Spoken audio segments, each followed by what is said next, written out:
Hey everyone, this is Elenbaas from Nightlight Astrology, and today we are continuing our series on the Tao Te Ching for astrologers. We are going to be looking at verses 63 and 64 from the Tao Te Ching today. You don't have to have watched any of the previous episodes to get something out of any of the episodes in this series. Each one of the verses in the Tao Te Ching really stand alone and speak for themselves. They're all different. They all have something really unique to say, so it's not as though if you missed previous episodes, you couldn't dive in right here. But also, if you're new to the series, feel free to go back and look at some of the others. I think you'll really enjoy it. In this series, I use the Tao Te Ching translation from Jonathan Starr from Tarcher Cornerstone Editions. Now, I chose this because Tarcher published my first book, and I really appreciate them. And I like these little Tarcher Cornerstone Classic series that they do. So yeah, you can pick up a copy on Amazon, and we're going to read through each verse, and then I will double back, read through them again, and after each verse, pause to reflect on some of the connections between this philosophy and the teachings of each verse, and what we're doing as astrologers. So before we get into it, don't forget to like and subscribe, share a few comments and reflections of your own in the comments section. Helps the channel to grow. I really appreciate you guys. We've moved this series to the weekends while we are in the midst of the Kickstarters. We're trying to focus on rallying support for the Kickstarter. So I'll mention that briefly before we get in. We are trying to raise the support of 1,608 backers by the new year in order to support this channel, my staff, in the year ahead. So if you like this channel and you get something positive out of it, whether that's once a week or once a month or every day of the year, please consider donating. $5, $10, any donation whatsoever helps us get where we want to go. You can find the link to the Kickstarter in the description of this video or the comments section below. Choose a reward when you donate. I'm going to take you over there right now and show you. When you go to the Kickstarter page, you'll see we're closing in on about 360 backers at the time that I am making this video. And when you donate, any amount whatsoever is good. If you don't have the money to donate, we understand. Send us a prayer that we would help meet our goals so that we can keep building some of the special projects we have in mind, including a donation-based reading clinic for people to receive readings at a more affordable price. We're going to be building that in the year ahead, and some of the capital that we'll use to get that off the ground will come right from this Kickstarter. So a bunch of cool things that we're trying to do in addition to just supporting the staff in the process of creating work 5 days a week, year round. So pick out a reward when you donate. We really appreciate your support. Thanks to everybody who has already donated. We really can't do this without you guys. So thank you for being a patron if you've already donated too. All right, on that note, I am excited to get into these two verses. These are longer verses. 63 and 4 are some of the longer verses in the entire Tao Te Ching. So we're going to break it down pretty, we're going to take pieces of them because I don't think we can address every single aspect of these verses. But I'm going to read through them first. And I'm going to put the verses up on the screen so that you can read along if you're on, say, a desktop or you have a screen that's big enough to read. Here we go. So verse 63. Act without acting. Give without giving. Taste without tasting. Tao alone becomes all things great and all things small. It is the one in many. It is the many in one. Let Tao become all your actions, then your wants will become your treasure, your injury will become your blessing. Take on difficulties while they are still easy. Do great things while they are still small. Step by step, the world's burden is lifted. Piece by piece, the world's treasure is amassed. So the sage stays with his daily task and accomplishes the greatest thing. Beware of those who promise a quick and easy way, for much ease brings many difficulties. Follow your path to the end. Accept difficulty as an opportunity. This is the sure way to end up with no difficulties at all. Verse 64. A still mind can easily hold the truth. The difficulties yet to come can easily be avoided. The feeble are easily broken. The small are easily scattered. Begin your task before it becomes a burden. Put things in order before they get out of hand. Remember, a tree that fills a man's embrace grows from a seedling. A tower 9 stories high starts with 1 brick. A journey of 1,000 miles begins with a single step. Act and it's ruined. Grab and it's gone. People on the verge of success often lose patience and fail in their undertakings. Be steady from the beginning to the end, and you won't bring on failure. The sage desires that which has no desires, and teaches that which cannot be taught. He does not value the objects held by a few, but only that which is held by everyone. He guides men back to their own treasure and helps all things come to know the truth they have forgotten. All this he does without a stir. It's beautiful advice in a sense for teachers, and helps us understand the presence of our own inner teacher in both of these verses. Let's go back to 63. We're going to read this verse again, and then we're going to pause and do some reflecting in light of our study of astrology. What does this verse, if anything, have to do with why we study astrology? Verse 63, act without acting, give without giving, taste without tasting. Tao alone becomes all things great and all things small. It is the one in many, it is the many in one. Let Tao become all your actions. Then your wants will become your treasure. Your injury will become your blessing. Now, I believe that the spirit of this is true. How applicable it is to let our wants become our treasures and our injuries become our blessings is up for debate. And I don't like people who take that too far and become arrogant, boastful, judgmental, or critical of people who are suffering, or who somehow deny that people are actually can become victims.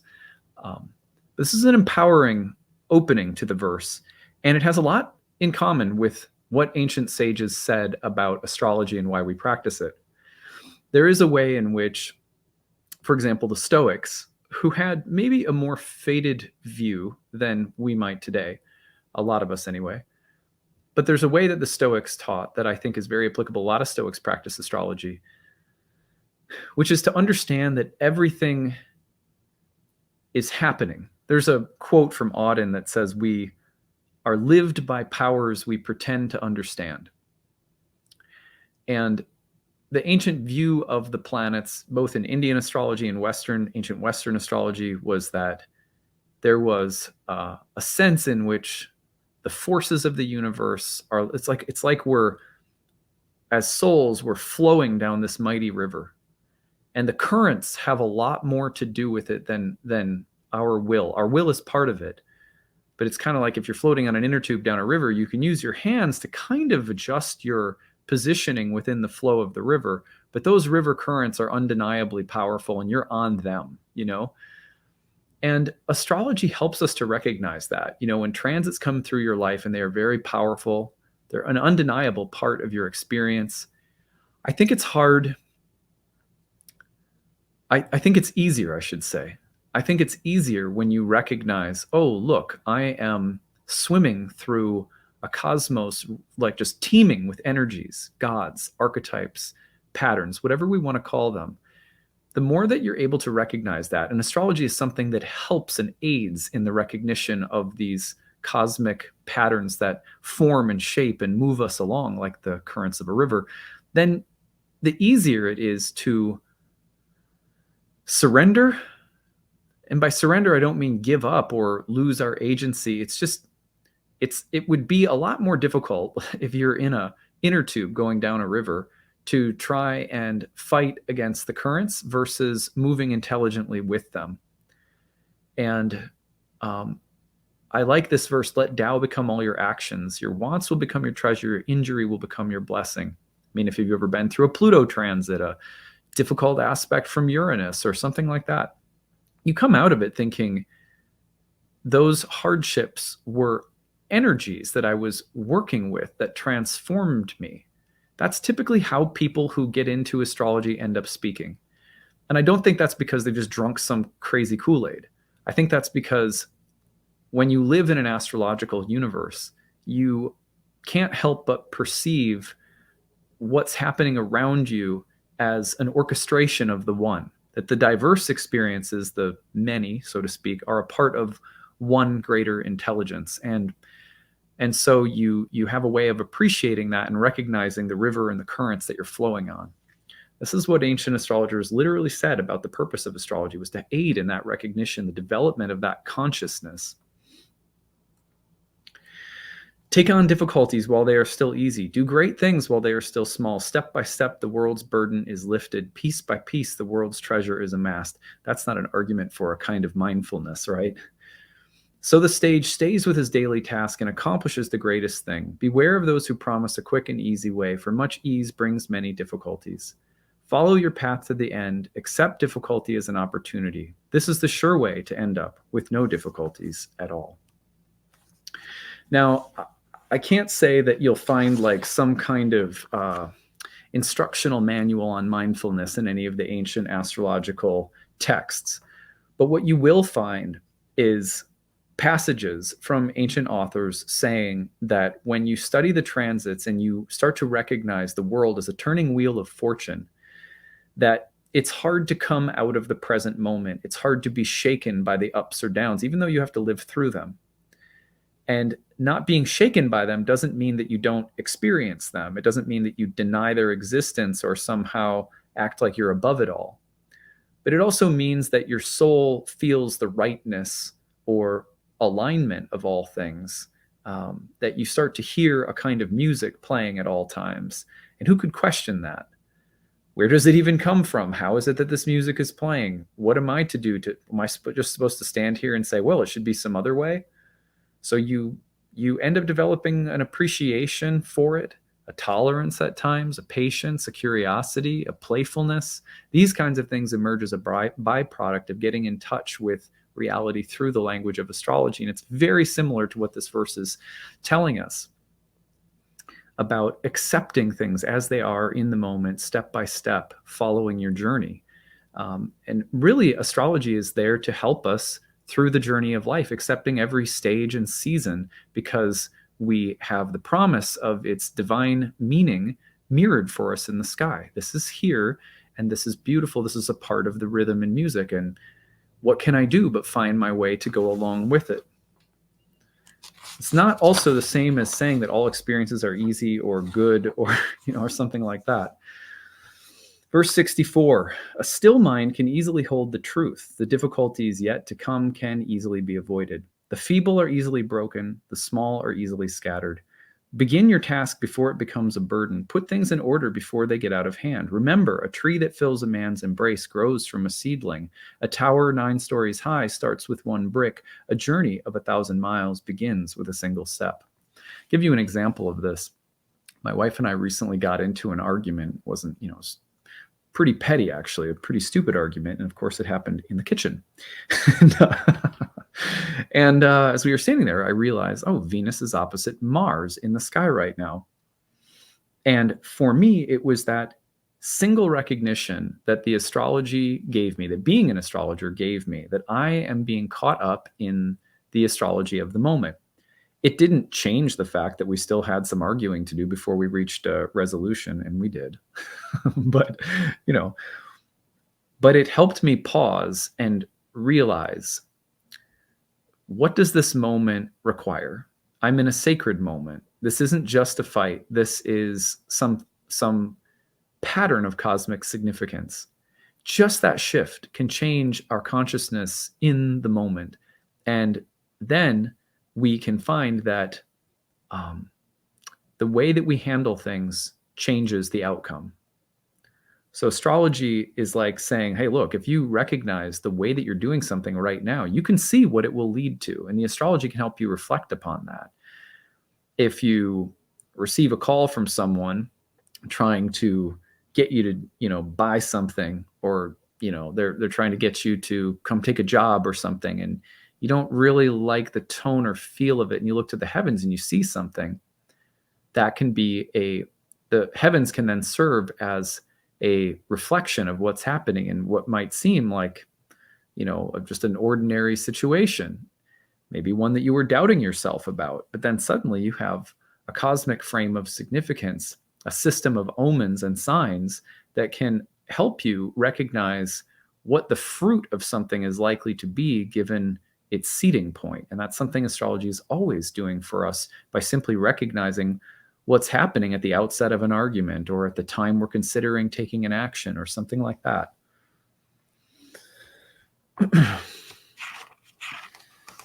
Act and it's ruin, grab and it's gone. People on the verge of success often lose patience and fail in their undertakings. Be steady from the beginning to the end, and you won't bring on failure.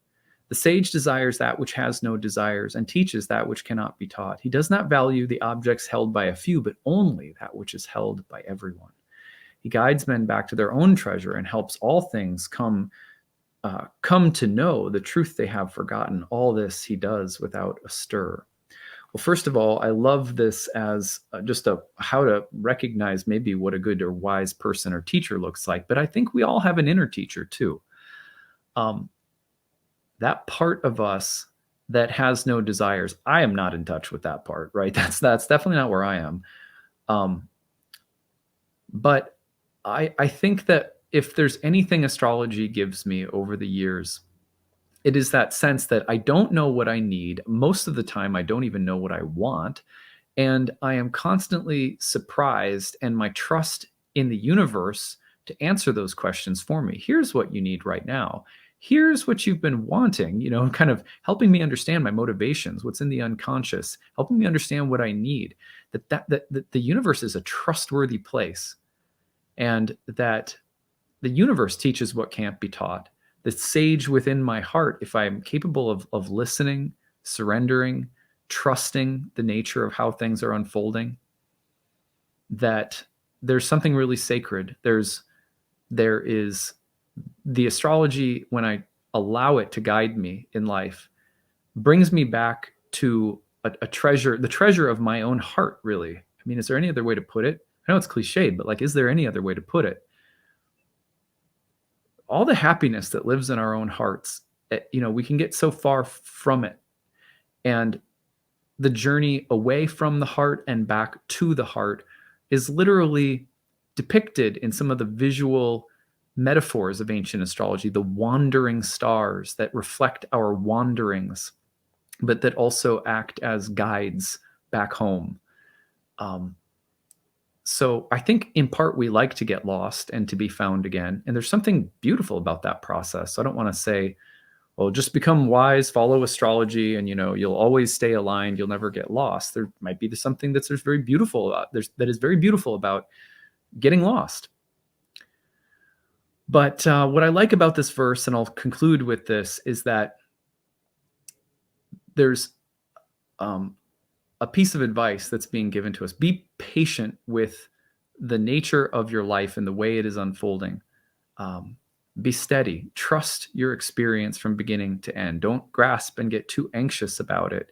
And you will find that every experience and every unfolding and every season of your life is a treasure. And astrology mirrors the exact same thing. The ancient sages said that astrology will help you to go beyond the ups and downs in fortune and to come to know the very heart of the mighty sky. That was what Manilius said.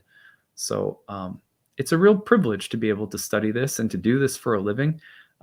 It's a joy, and I'm glad to share this with everyone. It's been another great year of working on astrology and coming down the home stretch of the Tao Te Ching. It'll be fun to see what the last verses have in store for us. Before we leave for the day, don't forget, if you haven't already, please consider pitching into our annual Kickstarter campaign. We have 1,608 backers we're trying to reach by January 1st. You can find the link in the description of this video or the comments section below. Choose a reward when you donate. We try to make sure we say thank you by giving you something cool when you pitch in. And hope you guys are having a great weekend. We'll see you again on Monday. Bye, everyone.